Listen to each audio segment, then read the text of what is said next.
बोलिए श्री सत्यनारायण भगवान की जय। हरे कृष्णा। आज मैं आपको श्री सत्यनारायण भगवान की कथा सुनाती हूँ, जो कि कलयुग में संजीवनी के भांति है। कथा का संपूर्ण विषय आज मैं आपको बतलाने वाली हूँ। ध्यान पूर्वक सुनिए। कथा विधि तथा इसको किसने सबसे पहले किया और इसका करने का क्या कारण होता है। यदि किसी के घर में विवाह आदि संपन्न होता है और बहू आती है तो तुरंत पहले श्री सत्यनारायण की कथा उसको सुनाते हैं। क्या कारण है आखिर इसका? क्योंकि नए गृहस्थी में बेटी और दामाद, बहू और बेटा यदि जा रहे हैं तो अधिक से अधिक भगवान का नाम लेकर तथा सत्य का पालन करने के लिए यह कथा सुनाई जाती है, ताकि अपने जीवन में अधिक से अधिक सत्य का पालन करें तथा पति पत्नी एक दूसरे के लिए समर्पित रहें। यदि कोई किसी प्रकार से बहुत कष्ट में है तो हमेशा वो भी इनकी मन्नत करता है कि हमारे सारे कार्य आप सिद्ध करिए, प्रभु हम आपकी कथा सुनेंगे। और भगवान विष्णु की कृपा से उनका सब मनोरथ पूर्ण भी होता है। जिसे संतान नहीं है प्रभु उसे संतान देते हैं।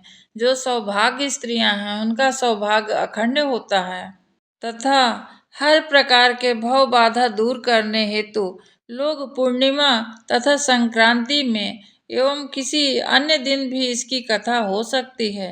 श्री सत्यनारायण भगवान की कथा बंधु बांधुओं के साथ करना बहुत शुभ होता है।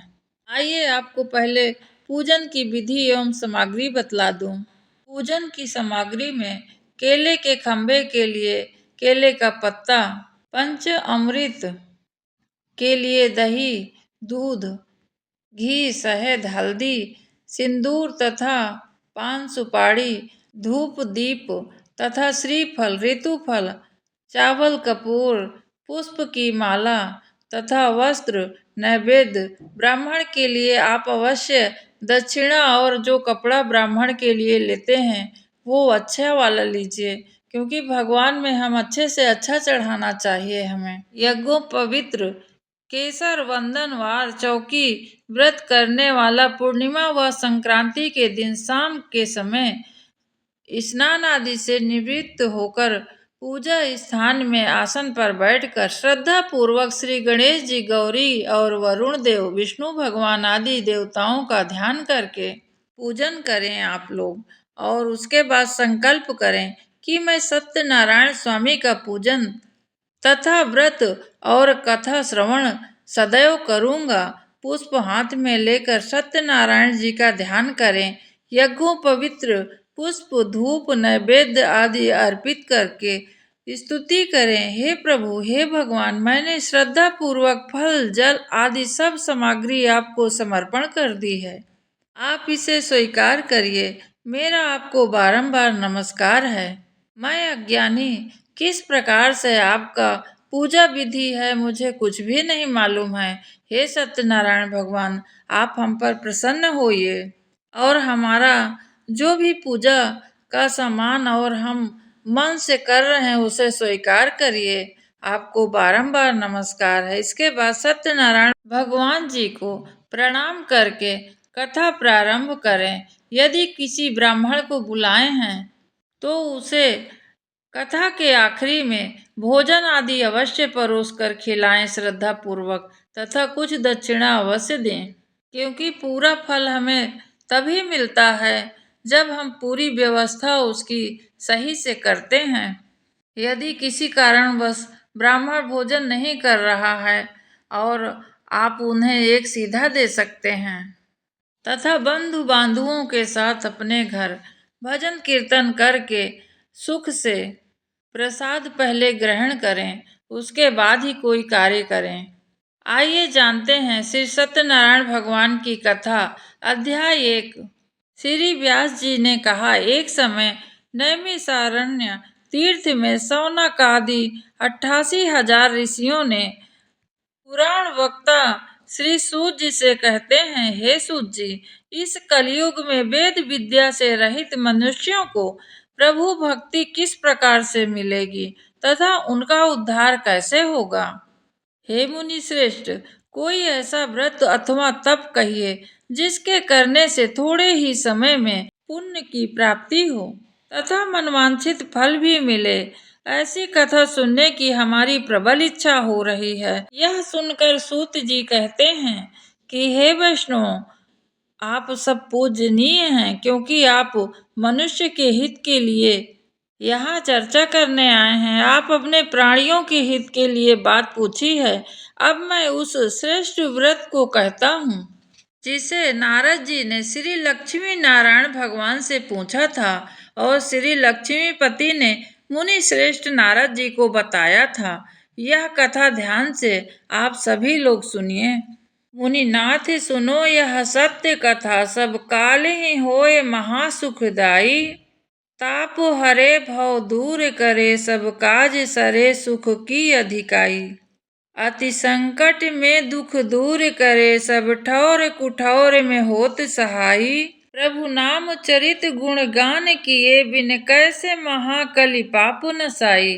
हे वैष्णव, आप सभी जन ध्यान से सुनिए। एक समय की बात है, योगी राज नारद जी दूसरों के हित की इच्छा से सभी लोकों में घूमते हुए मृत्यु लोक में आ पहुँचे।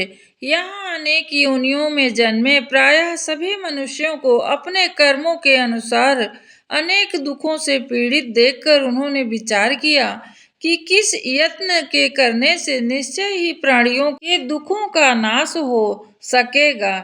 ऐसा मन में विचार कर श्री नारद जी वैष्णव लोक गए। वहाँ श्वेत वर्ण और 4 भुजाओं वाले देवों के ईश भगवान श्री नारायण जी को, जिनके हाथों में शंख चक्र गदा और पद्म थे तथा वरमाला पहने हुए थे, देखकर स्तुति करने लगे नारद जी और कहते हैं कि हे प्रभु, आप अत्यंत शक्तिशाली हैं, संपन्न हैं।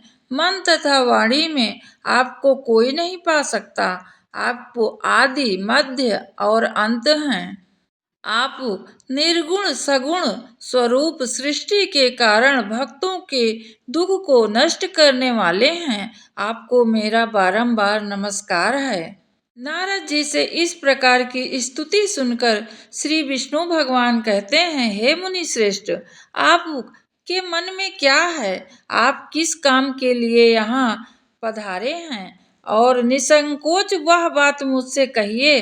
तब नारद जी ने कहा, मृत्यु लोक में सब मनुष्य जो अनेक योनियों में पैदा हुए हैं, अपने अपने कर्मों के द्वारा नाना प्रकार के दुख से दुखी हो रहे हैं। हे नाथ, यदि आप मुझ पर प्रसन्न हैं और उन पर दया रखते हैं तो बताइए कि उन मनुष्यों के सब दुख थोड़े ही प्रयत्न में कैसे दूर हो सकते हैं।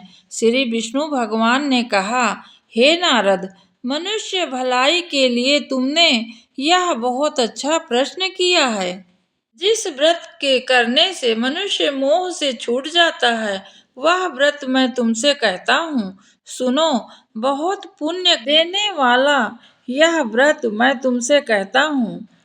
स्वर्ग तथा मृत्यु लोक दोनों के लिए दुर्लभ एक उत्तम व्रत है, जो आज मैं प्रेम के वश होकर तुमसे कहता हूँ। श्री सत्यनारायण भगवान का यह व्रत विधि विधान पूर्वक संपन्न करके मनुष्य इसी धरती पर सुख भोग कर मरने पर मोक्ष को प्राप्त कर लेता है। श्री विष्णु भगवान के वचन को सुनकर मुनि कहते हैं, हे भगवान, उस व्रत का फल क्या है? क्या विधान है इसका? इससे पूर्व किसने इस व्रत को किया है और किस दिन यह व्रत करना चाहिए? कृपया करके मुझे विस्तार से बतलाइए प्रभु। श्री विष्णु भगवान जी कहते हैं, हे नारद, सुनो। शोक आदि दूर करने वाला यह व्रत सब स्थानों पर विजयी करने वाला है। भक्ति और श्रद्धा के साथ किसी भी दिन मनुष्य श्री सत्यनारायण भगवान की संध्या के समय ब्राह्मण बंधु बांधुओं के साथ धर्म परायण होकर पूजा करे। भक्ति भाव से नैवेद्य केले का फल, शहद, घी, शक्कर अथवा गुड़, दूध, गेहूं का आटा, सवाया ले और गेहूं यदि नहीं है तो साठी का चूर्ण ले ले और उसको भक्ति युक्त होकर प्रसादी लगाए और भक्ति भाव से भगवान को अर्पण कर दे।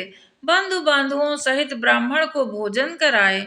इसके पश्चात स्वयं भोजन करे। रात्रि में नाम संग कीर्तन आदि का आयोजन करे। श्री सत्यनारायण भगवान का स्मरण करते हुए समय व्यतीत करना चाहिए उस दिन। इस तरह जो मनुष्य करते हैं उनका मनोरथ निश्चय ही पूर्ण होता है। तुमसे तो विकराल कलिकाल के कर्म छिपे नहीं हैं। किस प्रकार कलयुग में सब परेशान हैं। खान पान और आचार विचार को चाहते हुए भी पवित्रता न रख पाने के कारण, क्योंकि जीव मेरा नामकरण करके ही अपना लोक परलोक संवार सकेंगे, इसलिए विशेष रूप से कलयुग में मृत्यु लोक पर यही एक लघु और आसान उपाय है, जिसे अल्प समय के अल्प धन में प्रत्येक जीव को महान पुण्य प्राप्त हो सकता है। इति श्री सत्यनारायण व्रत कथा का प्रथम अध्याय संपूर्ण हुआ। बोलिए श्री सत्यनारायण भगवान की जय। आइए अब दूसरे अध्याय की ओर चलते हैं। सूत जी ने कहा, हे ऋषियों, जिन्होंने पहले समय में इस व्रत को किया है उनका इतिहास कहता हूँ, आप सब ध्यान से इसे सुने। सुंदर काशीपुर नगरी में एक अत्यंत निर्धन ब्राह्मण रहता था। वह ब्राह्मण भूख और प्यास से बेचैन होकर नित्य पृथ्वी पर घूमते रहता था।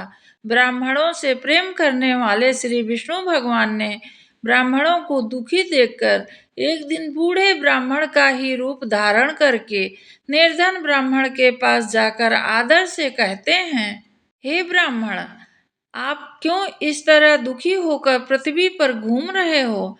हे श्रेष्ठ ब्राह्मण, यह सब मुझसे कहो, मैं सुनना चाहता हूँ।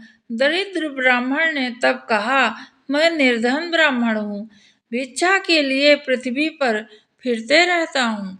हे ब्राह्मण, हे भगवान, आप कौन हैं। आपका तेज साधारण मनुष्य के भांति नहीं लग रहा है।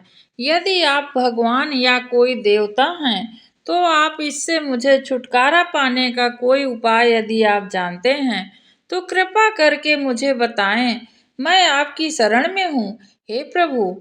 तब विष्णु भगवान ने वृद्ध ब्राह्मण का रूप धारण किए हुए कहते हैं कि हे ब्राह्मण, सत्यनारायण भगवान का मनवांछित फल देने वाला है व्रत, और इसे तुम पूजन और व्रत अवश्य करो। इससे तुम्हारा सब दुख खत्म हो जाएगा, जिसके करने से मनुष्यों के सभी दुख से सब मुक्त हो जाते हैं। और इसके साथ ही दरिद्र ब्राह्मण को व्रत का सारा विधान बतलाकर बूढ़े ब्राह्मण का रूप धारण किए हुए श्री सत्यनारायण भगवान अंतर्ध्यान हो गए। जिस व्रत को वृद्ध ब्राह्मण ने बतलाया, मैं उसको अवश्य करूंगा, यह निश्चय करके वह दरिद्र ब्राह्मण घर चला गया। परंतु उसे रात्रि को नींद न आई, क्योंकि जब हमें उपाय मिल जाता है तो हमें तुरंत ही उसको करने का प्रयास करने लगते हैं। ऐसा लगता है कि कितना जल्दी हमारी मुसीबत हट जाए हमसे। अगले दिन वह जल्दी ही उठा और श्री सत्यनारायण भगवान का व्रत करने का निश्चय करके भिक्षा मांगने के लिए चल दिया। उस दिन उसको भिक्षा में बहुत ज्यादा धन मिला, जिससे उसने पूजन का सब सामान खरीदा और घर आकर अपने बंधु बांधुओं के साथ भगवान श्री सत्यनारायण का व्रत किया और कथा सुनी। इसके करने से ही वह दरिद्र ब्राह्मण सब दुखों से छूटकर अनेक प्रकार के संपत्ति युक्त हो गया। उसके बाद वह ब्राह्मण हर महीने कथा सुनने लगा। सत्यनारायण भगवान के व्रत को जो शास्त्र विधि के अनुसार श्रद्धा पूर्वक करेगा, वह सब पापों से छूटकर मोक्ष को प्राप्त होगा। आगे जो मनुष्य इस पृथ्वी पर श्री सत्यनारायण भगवान का व्रत करेगा, वह सब दुखों से छूट जाएगा। इस तरह नारद जी सत्यनारायण की कथा के बारे में भगवान का कहा हुआ यह व्रत मैंने तुमसे कहा, हे विप्रों, अब आप क्या सुनना चाहते हैं, मुझे बतलाइए। ऋषियों ने कहा, हे मुनीश्वर, संसार में इस विप्र से सुनकर किस किस ने इस व्रत का पालन किया है, हम वह भी सुनना चाहते हैं। इसके लिए हमारे मन में बड़ी श्रद्धा उत्पन्न हो रही है। तब श्री सूत जी ने कहा कि हे मुनियों, जिस जिस प्राणी ने इस व्रत का किया है वह सब कथा सुनो। एक समय की बात है, ब्राह्मण धन और ईश्वर के अनुसार बंधु बांधवों के साथ अपने घर पर व्रत कर रहा था। उसी समय एक लकड़ी बेचने वाला बूढ़ा व्यक्ति वहां आया। उसने सिर पर रखा लकड़ियों का गट्ठर बाहर रख दिया और उस ब्राह्मण के मकान पर चला गया। प्यास से दुखी लकड़हारे ने विप्र से पानी मांगने गया था, परंतु व्रत करते देखा वह प्यास को भूल गया। उसने विप्र को नमस्कार करके पूछा, हे विप्र, आप किसका पूजन कर रहे हैं? इस व्रत को करने से क्या फल मिलता है? कृपा करके मुझे भी बतलाइए। तब ब्राह्मण ने कहा, सब मनोकामना को पूर्ण करने वाला यह श्री सत्यनारायण भगवान का व्रत है। इनकी ही कृपा से मेरे यहाँ धन धान्य आदि की बड़ी वृद्धि हुई है। विप्र से इस बात को सुनकर वह लकड़हारा बहुत प्रसन्न हुआ।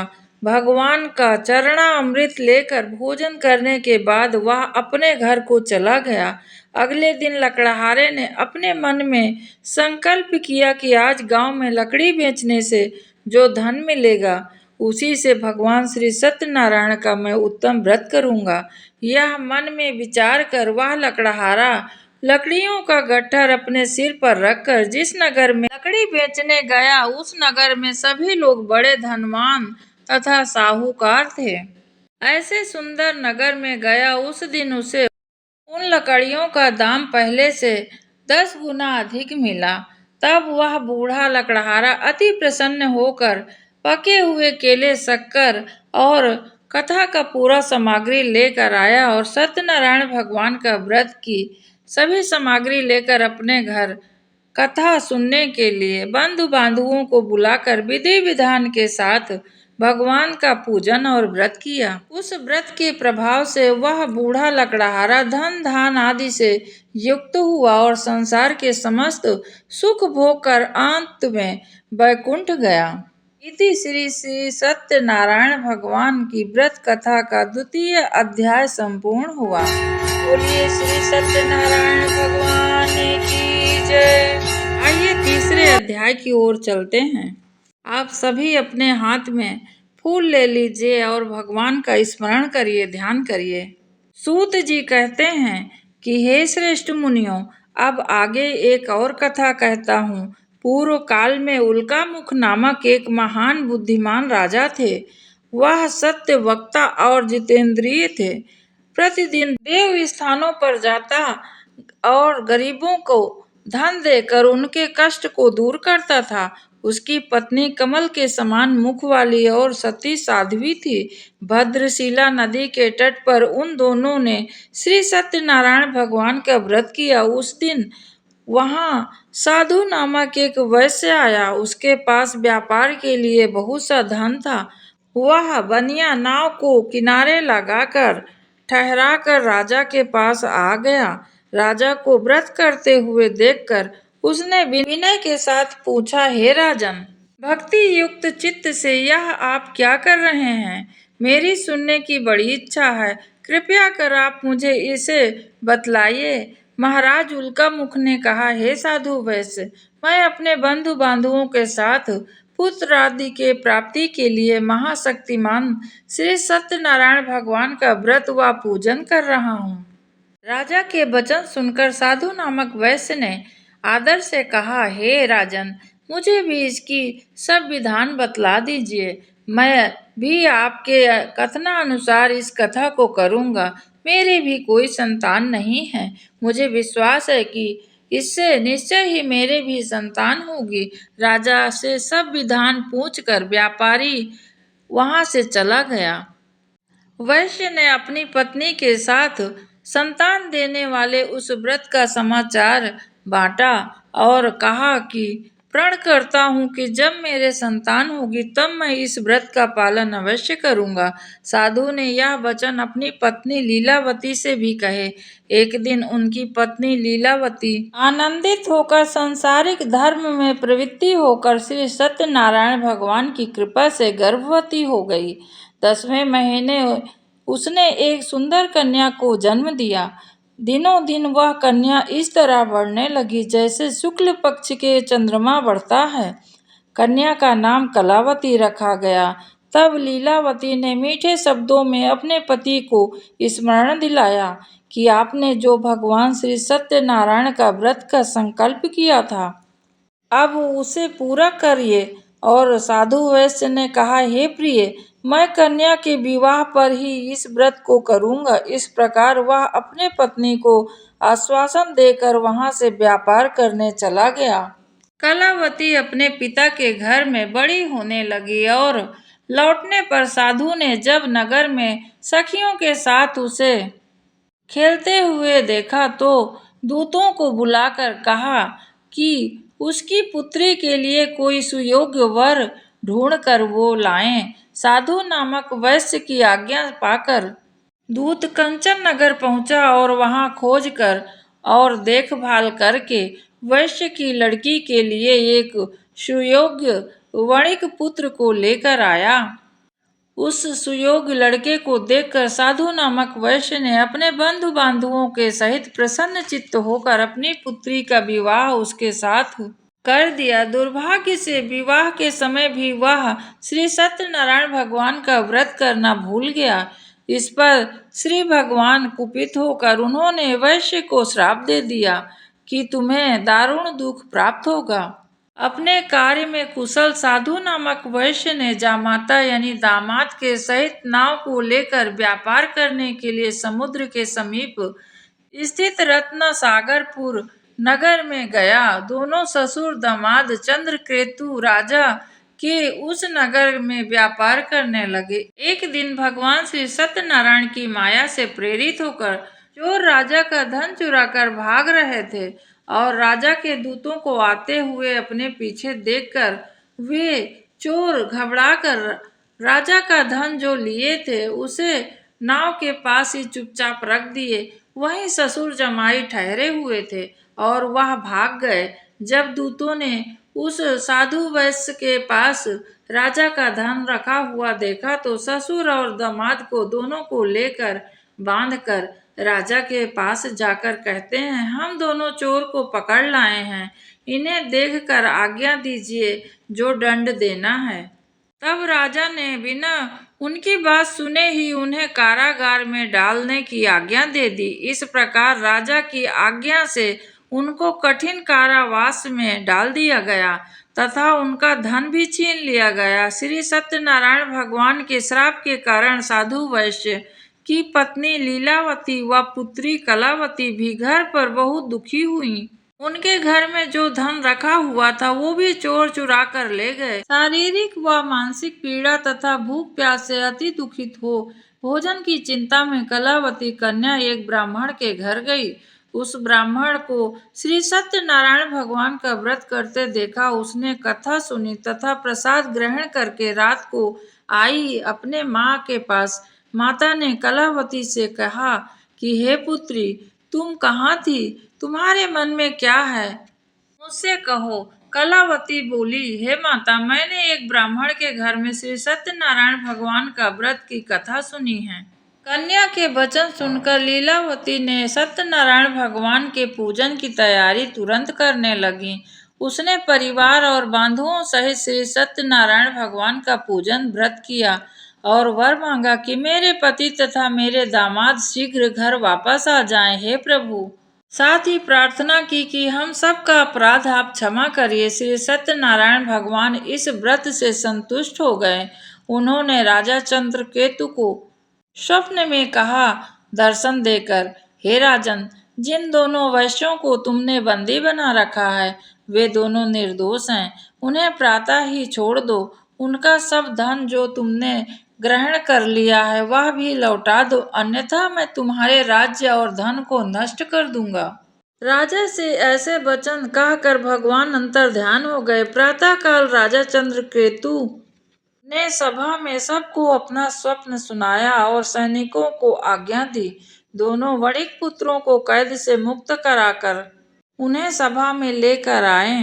तब राजा को प्रणाम किया। राजा ने कोमल वचनों से कहा, हे महाभाव, तुम्हें भावी वश ऐसा कठिन दुख प्राप्त हुआ है, अब तुम्हें कोई भय नहीं है, तुम मुक्त हो। इसके बाद राजा ने उन्हें नए नए वस्त्र आभूषण पहनाकर उन्हें जितना धन लिया था उससे दुगना लौटाकर विदा किया। दोनों वैश्य अपने घर के लिए चल दिए। इति श्री सत्यनारायण भगवान की कथा तृतीय अध्याय संपूर्ण हुई। आइए चतुर्थ अध्याय की तरफ चलते हैं। सूत जी ने आगे कहा, वैश्य ने मंगलाचार करके यात्रा आरंभ की और अपने नगर की तरफ चला। थोड़ी दूर आगे बढ़ने पर दंडी भेषधारी श्री सत्यनारायण भगवान ने उससे कहा, हे साधु, तेरी नाव में क्या है? अभिमानी अभी भी वणिक पुत्र हंसता हुआ कहता है, हे दंडी, आप क्या पूछ रहे हो? क्या धन लेने की इच्छा है? परंतु मेरे नाव में तो बेल पत्ते और लता पता ही भरे हुए हैं। वैश्य के कठोर वचन को और हंसने के कारण दंडी ने भेष धारण किए श्री सत्यनारायण भगवान ही थे। वो कहते हैं कि तुम्हारा वचन सत्य हो। ऐसा कहकर वे वहां से चले गए और कुछ दूर जाकर समुद्र के किनारे बैठ गए। दंडी महाराज के जाने के पश्चात वैश्य ने नित्य क्रिया से निवृत्त होने के बाद नाव में ऊंची उठी हुई देखकर वो बड़ा अचंभित हो गए तथा नाव में बेल पत्ते आदि सब वैसे ही भर गया जैसे उन्होंने कहा था और उन्हें देखकर वैश्य मूर्छित होकर जमीन पर गिर गए और मूर्छा खुलने पर अत्यंत शोक प्रकट करने लगा और रोने लगा। तब उसके जामाता कहा, आप शोक ना करें, यह दंडी महाराज का ही श्राप है, अतः उनकी शरण में ही हमें जाना चाहिए, तभी हमारी मनोकामना पूर्ण होगी। जामाता के वचन सुनकर वह साधु नामक वैश्य साधु महाराज के पास पहुंचा और प्रणाम करके भक्ति भाव से कहता है, मैंने जो आपसे असत्य वचन कहे थे उनके लिए मुझे क्षमा करिए। ऐसा कहकर वो महान शोकातुर होकर रोने लगा। तब दंडी भगवान कहते हैं, हे वणिक पुत्र, मेरी आज्ञा से बार बार तुझे दुख प्राप्त हुआ है, तू मेरी पूजा से विमुख हुआ है। साधु नामक वैश्य ने कहा, हे भगवान, आपकी माया से ब्रह्मा आदि देवता भी आपके रूप को नहीं जान पाते हैं, तब मैं अज्ञानी भला किस प्रकार से आपको जान सकता हूँ। आप प्रसन्न होइए, मैं अपनी सामर्थ्य के अनुसार आपकी पूजा करूँगा। मेरी रक्षा करो, मेरी रक्षा करो। इस प्रकार पहले के समान मेरी नौका को धन से पूर्ण कर दो। वह वणिक पुत्र कहने लगा। उसके भक्ति युक्त वचन को सुनकर श्री सत्यनारायण भगवान प्रसन्न हो गए और उसकी इच्छा अनुसार वर देकर अंतर्ध्यान हो गए। तब ससुर और जामाता दोनों ने नाव पर आकर देखा कि नाव पहले जैसे धन से परिपूर्ण हो गई है। फिर वहां भगवान श्री सत्यनारायण का पूजन कर साथियों सहित अपने नगर को चला। जब वह अपने नगर के पास पहुंचा तो अपने एक दूत को उसने अपने घर भेजा। दूत ने साधु नामक वैश्य के घर जाकर उसके पत्नी को नमस्कार किया और कहा, आपके पति अपने दामाद सहित इस नगर के समीप आ गए हैं। लीलावती और उसकी कन्या कलावती उस समय भगवान श्री सत्यनारायण की पूजा कर रही थी। वचन को सुनकर साधु की पत्नी बड़े हर्ष के साथ सत्यदेव का पूजन पूर्ण किया और अपनी पुत्री से कहा, मैं अपने पति के दर्शन को जाती हूँ, तू कार्य पूर्ण करके शीघ्र वहां आ जाना। परंतु कलावती पूजन एवं प्रसाद दोनों छोड़कर पति के दर्शन के लिए आतुर होकर चली गई। प्रसाद का अनादर करने के कारण सत्यदेव रुष्ट हो गए। उनके पति के सहित नाव को पानी में डुबा दिया। कलावती अपने पति को न देखकर रोती हुई जमीन पर गिर पड़ी। नौका को डूबा हुआ देखकर, कन्या को रोती हुई देखकर साधु नामक वैश्य दुखित होकर फिर कहता, हे प्रभु, मुझसे या मेरे परिवार से जो भूल हो गई है उसे आप क्षमा करिए। उसके दीन वचन को सुनकर सत्यदेव भगवान प्रसन्न हो गए। आकाशवाणी हुई, हे वैश्य, तेरी कन्या मेरा प्रसाद छोड़कर आई है, इसलिए इसका पति अदृश्य हो गया है। यदि वह घर जाकर प्रसाद खाकर लौटे तो इसका पति अवश्य मिलेगा। आकाशवाणी सुनकर कलावती ने घर पहुंचकर प्रसाद को खाया और भगवान को प्रणाम किया और फिर आकर उसने अपने पति के दर्शन किए। तत्पश्चात साधु वैश्य ने वहीं बंधु बांधवों के सहित फिर से श्री सत्यनारायण भगवान का विधि पूर्वक पूजन किया। वह इस लोक को सुख भोग कर अंत में स्वर्ग लोक को गया। इति श्री सत्यनारायण व्रत कथा का चतुर्थ अध्याय संपूर्ण हुआ। बोलिए श्री सत्यनारायण भगवान की जय। आइए अब पंचम अध्याय सुनते हैं। श्री सत्यनारायण भगवान की कथा। सूत जी कहते हैं आगे, हे ऋषियों, मैं एक और भी कथा कहता हूँ, सुनो। प्रजा पालन में लीन तुंगध्वज नामक एक राजा राज्य करता था। उसने भगवान सत्यदेव का प्रसाद त्याग कर बहुत दुख पाया। एक समय राजा वन में वन पशुओं को मारकर बड़े वृक्ष के नीचे आया। वहां उसने ग्वालों को भक्ति भाव से बंधु बांधवों के सहित श्री सत्यनारायण भगवान का पूजन करते देखा, परंतु राजा देखकर भी अभिमानवश ना तो वहां गया और ना ही सत्यदेव भगवान का नमस्कार करके प्रसाद लिया। और सामने से ग्वालों ने जाकर उन्हें प्रसाद दिया तो उन्होंने प्रसाद ना खाकर त्याग कर वहां से अपने नगर चला गया। नगर में पहुंचते उसने देखा कि उसका सब कुछ नष्ट हो गया है। वह समझ गया कि यह सब भगवान सत्यदेव की ही किया हुआ है। तब वह उसी स्थान पर वापस गया और ग्वालों के समीप जाकर विधि पूर्वक पूजन कर प्रसाद खाया और सत्यनारायण भगवान को बारंबार प्रणाम किया। सत्यनारायण की कृपा से सब कुछ पहले जैसा फिर हो गया और दीर्घ काल तक वह सुख भोग कर मरने के बाद स्वर्ग लोक को चला गया। जो मनुष्य इस परम दुर्लभ व्रत को करेगा, श्री सत्यनारायण भगवान की कृपा से उसको धन धान की प्राप्ति होगी। बंदी बंधन से मुक्त होकर निर्भय हो जाता है। संतानहीन को संतान प्राप्त होती है तथा सब मनोरथ पूर्ण होकर अंत में वह वैकुंठ धाम को जाता है। जिन्होंने पहले इसका व्रत किया है, अब उनके दूसरे जन्म की कथा सुनिए आप सभी।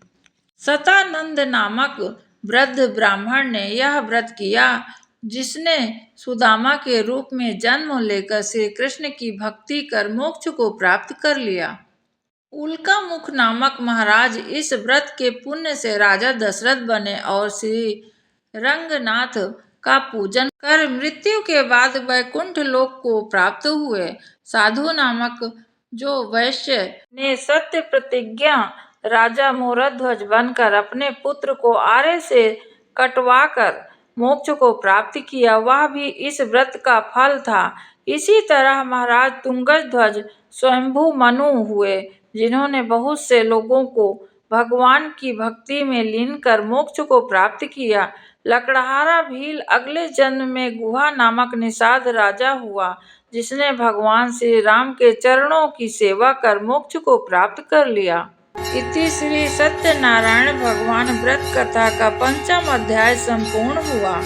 आप सभी श्री सत्यनारायण भगवान व्रत कथा तथा पूजन विधि जान गए हैं। कभी भी किसी समय भी इसे कर सकते हैं। श्रद्धा से युक्त होकर किसी भी दिन इसे किया जा सकता है। आइए आखिरी में आरती करते हैं श्री सत्यनारायण भगवान जी की। ओम जय लक्ष्मी रमणा स्वामी, जय लक्ष्मी रमणा। सत्यनारायण स्वामी जन पातक हरिणा। ओम जय लक्ष्मी रमणा।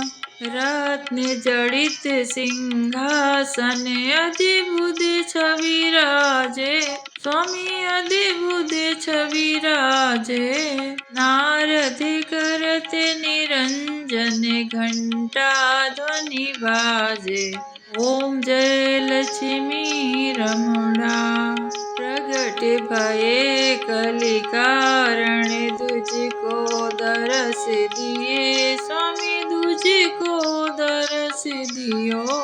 बूढ़ो ब्राह्मण बन कर कंचन महल कियो। ओम जय लक्ष्मी रमणा। दुर्बल भील कटारो, इन पर कृपा करी स्वामी, ने पर कृपा करी। चंद्रचूर्ण के राजा, जिनकी विपत हरी। ओम जय लक्ष्मी रमणा। वैसे मनोरथ पायो, श्रद्धा तज दीनी स्वामी, श्रद्धा तज दीनी। सो फल भोग्यो प्रभु जी, फिरे स्तुति कीनी। ओम जय लक्ष्मी रमणा। भाव भक्ति के कारण, छिन छिन रूप धर्यो स्वामी, छिन छिन रूप धर्यो। श्रद्धा धारण कीनी, तिनके काज सर्यो। ओम जय लक्ष्मी रमणा। बाल बाल संग राजा, वन में भक्ति करी स्वामी, वन में भक्ति करी। मन वांछित फल दीनो, मन वांछित फल दीनो। दीन दयाल हरि। ओम जय लक्ष्मी रमणा। चढ़ते प्रसाद सवाया, कदली फल मेवा स्वामी, कदली फल मेवा। धूप दीप तुलसी से, राजी सत्य देवा। ओम जय लक्ष्मी रमणा। श्री सत्यनारायण स्वामी जी की आरती, जो कोई नर गावे स्वामी, जो कोई नर गावे। कहत शिवानंद स्वामी, मनवांछित फल पावे। ओम जय लक्ष्मी रमणा। ओम जय लक्ष्मी रमणा। स्वामी जय लक्ष्मी रमणा। सत्यनारायण स्वामी, जन पातक हरणा। ओम जय लक्ष्मी रमणा। परिपूर्ण गौरम करुणावतारम, संसार सारम भुजगेन्द्रहारम। सदा वसन्तं हृदयारविन्दे, भवं भवानी सहितं नमामि। भवं भवानी सहितं नमामि। तुमेव माता च पिता, तुमेव बन्धु च सखा। तुमेव विद्या द्रविणं, तुमेव सर्वं मम देव देवा। तुमेव सर्वं मम देव देवा। मंगलम भगवान विष्णु, मंगलम गरुड़ध्वज, मंगलम पुंडरीकाक्षाय, मंगलाय तनोहरि। सर्वमंगल मांगल्ये शिवे सर्वार्थ साधिके, शरण्ये त्र्यंबके गौरी नारायणी नमस्तुते, नारायणी नमस्तुते। इस प्रकार सत्यनारायण भगवान की कथा के साथ, विधि के साथ और मंत्रों के साथ मैंने आपको बतलाया है। यदि आपको पसंद आए तो इस वीडियो को आगे भी शेयर करिएगा। आप सभी से प्रार्थना है कि किसी भी दिन सत्यनारायण भगवान की कथा सुनना चाहिए। इसका कोई नियम नहीं है कि इस महीने में नहीं सुनना है या इस दिन नहीं सुनना है। हर दिन सुन सकते हैं और सत्य का पालन करना तथा प्रत्येक जीव पर दया करना भगवान विष्णु हमें यही सिखाते हैं। यदि मेरे वाणी से कोई गलती हुई हो तो मुझे क्षमा करिएगा। आज का यह वीडियो यहीं तक। बोलिए एक बार फिर से श्री सत्यनारायण भगवान की जय। हरे कृष्णा।